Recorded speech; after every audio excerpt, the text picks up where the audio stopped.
অসমীয়া gramophone ৰেকৰ্ডৰ শতবাৰ্ষিকী অনুষ্ঠান শতবাৰ্ষিকীৰ লগত সংগতি ৰাখি অহা ২৭ ছেপ্টেম্বৰত গ্ৰামোফোন ৰেকৰ্ডছত বাণীবদ্ধ হোৱা প্ৰথমটো অসমীয়া গানৰ শতবাৰ্ষিকী উদ্বোধনী অনুষ্ঠানৰ আয়োজন কৰা হৈছে লক্ষ্মীৰাম বৰুৱা সদনত।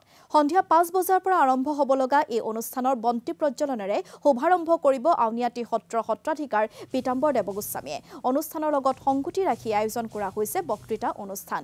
লগতে অনুষ্ঠানত প্ৰদৰ্শন কৰা হ'ব গ্ৰামোফোন ৰেকৰ্ড। অনুষ্ঠানত শতবৰ্ষৰ বক্তৃতাৰ লগতে প্ৰফুল্ল চন্দ্ৰ বৰুৱাৰ গীতো পৰিৱেশন কৰা হ'ব। বছৰজোৰা কাৰ্যসূচীৰে পালন কৰা হ'ব শতবাৰ্ষিকী অনুষ্ঠান। বিশিষ্ট শিল্পী লোকনাথ গোস্বামীক সভাপতি, দিলীপ কুমাৰ কলিতা আৰু স্বপ্ননীল বৰুৱাক উপসভাপতি, জাহ্নবী ফুকন আৰু আত্ৰী বৰুৱাক সম্পাদক, কৰুণাকান্ত কাকতিক সহকাৰী সম্পাদক সহ ৮ গৰাকী সদস্যক লৈ গঠন কৰা হৈছে এখন সমিতি। সোমবাৰে গুৱাহাটী প্ৰেছ ক্লাবত এক সংবাদমেল যোগে শতবাৰ্ষিকী অনুষ্ঠানৰ সবিশেষ সদৰি কৰে বিশিষ্ট শিল্পী লোকনাথ গোস্বামী, দিলীপ কুমাৰ কলিতাৰ লগতে জাহ্নবী ফুকন আৰু আত্ৰী বৰুৱাই।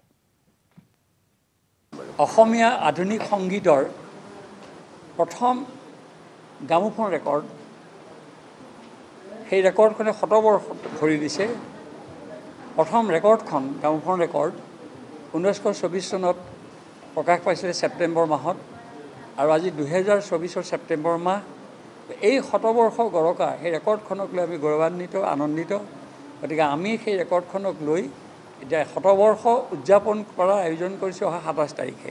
আপোনালোকৰ পৰা আশা কৰিছোঁ যাতে 27 ছেপ্টেম্বৰৰ 5 বজাত লক্ষ্মীৰাম বৰুৱা সদনত শতবৰ্ষৰ উদযাপনৰ যিটো প্ৰথম অনুষ্ঠানৰ আয়োজন কৰিছোঁ, তাত আপোনালোকৰ আটাইৰে সহযোগিতা কামনা কৰিছোঁ আৰু ৰাইজৰ ওচৰলৈ বাৰ্তাটো যাওক, সকলো ৰাইজে ইয়াত সহযোগিতা আগবঢ়াওক, এই বাৰ্তাটো সকলোলৈকে যাওক।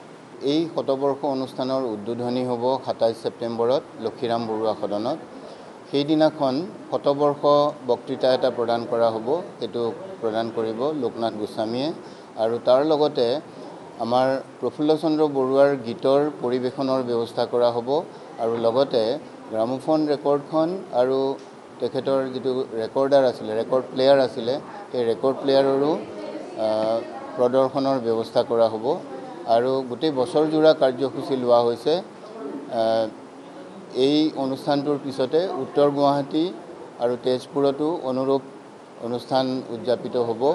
আৰু প্ৰফুল্ল চন্দ্ৰ বৰুৱাই প্ৰথম ৰেকৰ্ডিং কৰা সেই গীতটো অসমৰ ৰাইজে যাতে চিনি পায়, তাৰ কাৰণে আমি ব্যৱস্থা লৈছোঁ। এটা ৱেবছাইট ক্ৰিয়েট কৰা হৈছে।